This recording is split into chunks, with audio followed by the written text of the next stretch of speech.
Hi, I'm Jason, and we're going to be investing in crypto in a bathrobe. This looks bad, right? We can draw down here and see we've got 25% loss over the last couple weeks with Bitcoin. So it's been about 15 days since the 52K, 53K peak right here. And this just looks like, oh shit, what is this? This looks like AIDS. Or So we have this long wick all the way down here to about 43K. Now we have this other set of wicks down here. And what is this box? What did I draw here? Let's zoom out. So when you zoom out a little bit, let's go to the 2-hour chart. You can see we started the run back in July 20th, around here. And since then, we've had a nice 80%, 79% return. Okay, so we've given back. How much have we given back? We've given back about 20% of those gains. So the question is, where are we? What are key levels for support and resistance? What are major structural levels further back? So if we look left, let's zoom out a little bit. Let's go to our 4-hour chart. You can see I drew this orange box here. We see the top from June and then back into the middle of July when we were early August when we were making this first move. And you can see if I draw a line here at the top of this and the bottom of this, this is essentially our wiggle room for major structural levels. So this orange box here is really a way of saying we can come down and play in this sandbox as long as we don't break through it very much. Like there's a wick getting a little below there, but as long as there isn't a close below this box, we're still doing all right and we're on track. So what do I mean by on track? Let's zoom out even more. So here's the weekly timeline, weekly chart for Bitcoin, and these red and green lines is the support band for the bull market. It's the 20-week SMA and the 21-week EMA, simple moving average and exponential moving average. If you don't know what those terms are, don't worry. So these two lines, when they cross, that means one thing one way, and they cross another way, it means another thing. So we got a death cross right in here, which is what people call the death cross. That's when the 20-week EMA, or I'm sorry, the 20-week SMA moves above the 21-week SMA. So we had the opposite here. We had a golden cross, here, where they flip the other way. So this is usually a very bullish indicator. So since that happened, since before that happened, we've had that 80% run or so, like I said. So this green line, the EMA, the exponential moving average, is going to move up faster than the red line, the simple moving average, because the exponential moving average takes into account more recent price action and weights it more heavily than the simple moving average, which will take longer to move trend up or down. So as you can see, this green line, the EMA, is now moving up very rapidly, and we slowly are starting to see that red line flatten out until we had this big candle here.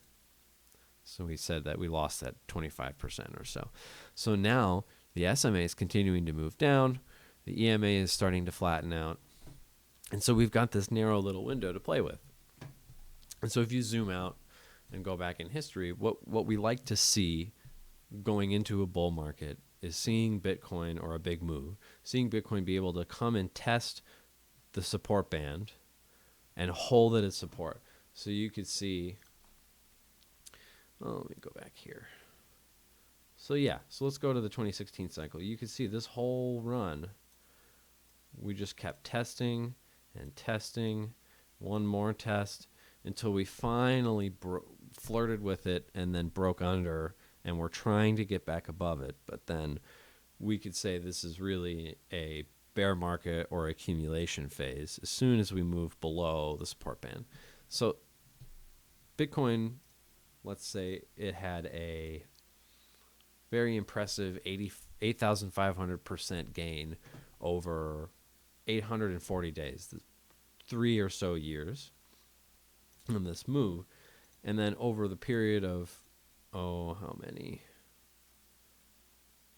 About a half a year, about 6 months, we gave about 70% of it back. So my point is, ideally, we want to see Bitcoin holding and testing this support band as we move up. And if we get below it, that's when we can say, all right, we're in a bear market. We don't know when this is going to turn around. And in fact, it didn't turn around for a year and a half. So then we got above it and noticed we couldn't really hold it. Went below, got above for air, crashed below.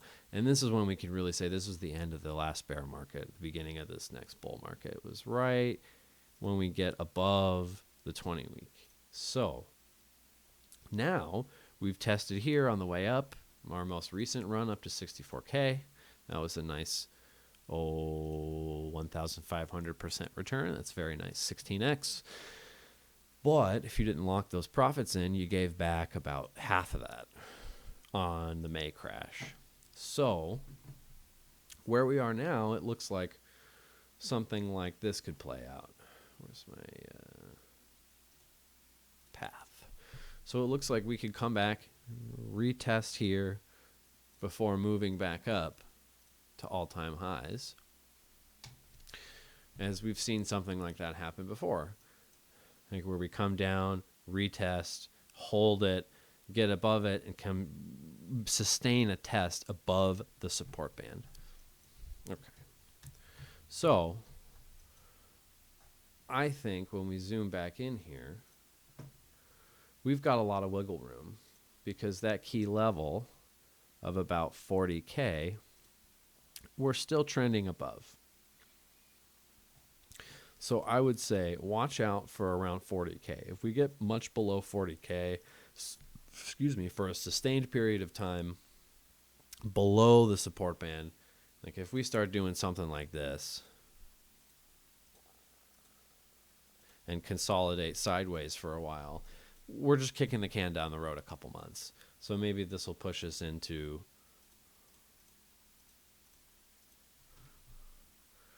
Q2 2022 to make the next move.